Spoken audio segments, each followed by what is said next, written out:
ከብዙዎች የዓለም ግጭቶች በስተጀርባ ብዙ ጊዜ ስሟ የሚነሳ ሀገር አለች፣ ኢራን። ኢራን የምትፈልገው ምንድነው? የቀድሞ ታሪኳስ አሁን ከቀሪው ዓለም ጋር ባላት ግንኙነት ላይ ምን ተጽዕኖ አለው? ኢራን በበርካታ ግጭቶች ውስጥ የምትሳተፍባቸው 5 ምክንያቶችን እንመልከት። የ21ኛው ክፍለ ዘመኗን ኢራንን ለመረዳት ወደ ኋላ ተመልሰን ታሪክን ማየት ያስፈልገናል። በእስያ ማዕከላዊ ቦታ ላይ የምትገኘው ኢራን ዓለም ካየቻቸው የጥንታዊ ስልጣኔዎች መካከል አንዷ ነች። የፋርስ ግዛት የስልጣኔ ማማ ላይ ደርሶ በነበረበት ወቅት ህዝቡ 50 ሚሊዮን ደርሶ ነበር። ይህ በወቅቱ የዓለም የህዝብ ብዛት ግማሽ ያህል ይሆናል። ተከታታይ ነገስታት ኢራንን በመቶ በሚቆጠሩ ዓመታት መርተዋል። በ7ኛው መቶ ክፍለ ዘመን ደግሞ የአረብ ሙስሊም ሰራዊት አካባቢውን ተቆጣጥሮ እስልምናን ወደ አገሪቱ አስገብቷል። በ20ኛው ክፍለ ዘመን መጀመሪያ ብሪታንያ ኢራን ውስጥ ነዳጅን ስታገኝ ስሟ ወደ ዓለም መድረክ ብቅ ብሏል። ምንም እንኳን ኢራን ቀኝ ተገዝታ ባታውቅም የተፈጠረው የብሪታንያን የኢራን የነዳጅነት ኩባንያ በሀገሪቱ ላይ ከፍተኛ ተጽዕኖ አሳድሯል። የኢራንን የነዳጅ ሀብት መንግስት ስለወረሰው ጠቅላይ ሚኒስትር ሙሐመድ ሞሳድቅ ላይ ማዕቀብ ተጥሎ ምጣኔ ሀብቷ ተጎድቶ ነበር። እንደ አውሮፓውያን አቆጣጠር በ1953 በአሜሪካ ተጠንስሶ በብሪታንያ ድጋፍ በተካሄደው መፈንቅለ መንግስት ከስልጣን ተወገዱ። ከዛ በኋላ ለምዕራባውያን ቀረቤታ ያላቸው ሼህ ሙሐመድ ሬዛ ፓህላቪ ወደ ስልጣን መጥተው አንጻራዊ ሰላም በማስፈን ለ26 ዓመታት ኢራንን መርተዋል። አያቶላ ሩሆላ ሆሚኒ የሀገሪቱ ሃይማኖታዊ መሪ ሆኑ። አዲሷን ኢራን ሃይማኖታዊ ማዕከል አድርገው ይመራሉ።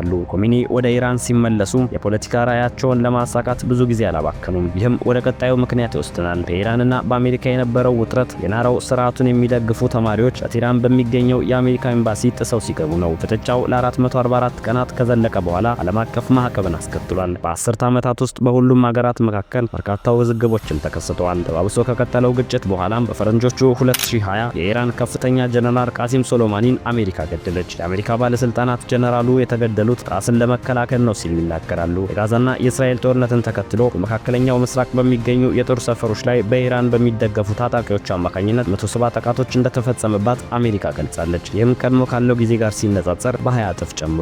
3 ወታደሮቿንም መግደሏን ተከትሎ አሜሪካ የበቀል እርምጃ እንደምትወስድም ትዝታለች። ዓለም አቀፋዊ ተጽዕኖ ለመጨመርና የሩሲያን አጋርነት ለማሳየት በዩክሬን ጦርነት ጥቅም ላይ የዋሉ ድሮኖች ጨምሮ የሶሪያ ወታደሮችም ለሩሲያ ትረዳለች። ኢራኖች አሜሪካንን ለቀጠናው ማስወጣት ብቻ ሳይሆን በምትኩ ክፍተቱን መሙላት ይፈልጋሉ። ቢሆንም ግን በመካከለኛው ምስራቅ ሀያል ለመሆን የሚፎካከሩ ሁለት ኃይሎች አሉ። የመጀመሪያው እስራኤል ነች። ኢራን በመካከለኛው ምስራቅ ያላት ተጽዕኖ የሚመነጨው ከጋዛ ሐማስ፣ ከሊባኖስ የሂዝቦላ፣ ከየመን ሁቲዎች እንዲሁም በርካታ በኢራን በሶሪያ በባህሬን ካሉ ታጣቂዎች ጋር ካላት የትብብር ወዳጅነት ነው። ከነዚህም መካከል ብዙዎች ከአንዳንድ ምዕራባውያን ሀገር በሽብርተኝነት ተፈርጀዋል። መስከረም 26 2016 ዓ.ም ሐማስ ጥቃት ፈጽሞ 1200 እስራኤላውያንን ሲገድል በእስራኤልና በፍልስጤም የግጭት ታሪክ ውስጥ ደም አፋሳሹ ጦርነት ተቀሰቀሰ።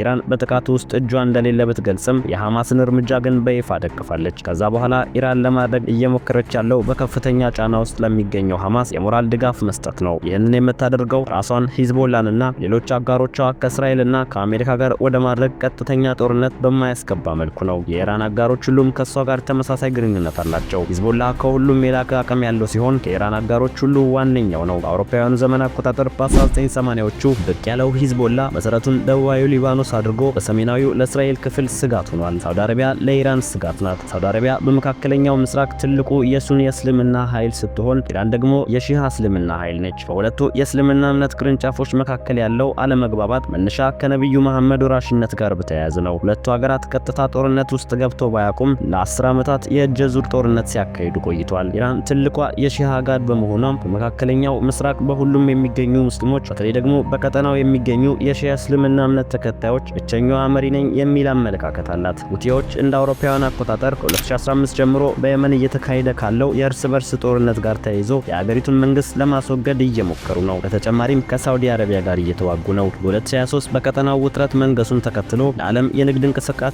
ወሳኝ የሆነው ቀይ ባህር የመርከበኞች መስመር ኢላማ አድርገዋል። ሁቲዎች አሁን የየመንን ከግማሽ በላይ ክፍል እየተቆጣጠሩ በመሆናቸው ችላ የሚባሉ ኃይሎች አይደሉም። በተጨማሪም ኢራን የምትላቸውን ይሰማሉ። ነገር ግን ከኢራን የሚመጣውን ሁሉን ትዕዛዝ ተቀብሎ ይፈጽማሉ ማለት ግን አይቻልም። ኢራን ለሁቲዎች የጦር መሳሪያ ታቀርባለች መባሉን አስተባብላም ለቡድኑ ፖለቲካዊ ድጋፍ ብቻ እንደምትሰጥ ገልጻለች። ኢራን በሶሪያ ከእርስ በርስ ጦርነት ውስጥም ፖለቲካዊ ውግንናዋን ከማን ጋር እንደሆነ ማሳይታለች። እንደሚታወቀው ኢራን ሁልጊዜ ከሳውዲ በተቃራኒው ስለምትቆም በሶሪያም ጦርነት ኢራን ስትደግፍ የነበረው በሽር አልሳድን ነው። ኢራን በአረብ ሀገራት በምዕራባውያን የሚደገፍ አማጽያን ለሚፋለመው የአሳድ መንግስት ድጋፍ አድርጋለች። አንዳንዶች ድጋፉ አርዮት ዓለምን ሳይሆን ተጨባጭ ሁኔታን መሰረት ያደረገ ነው ይላሉ።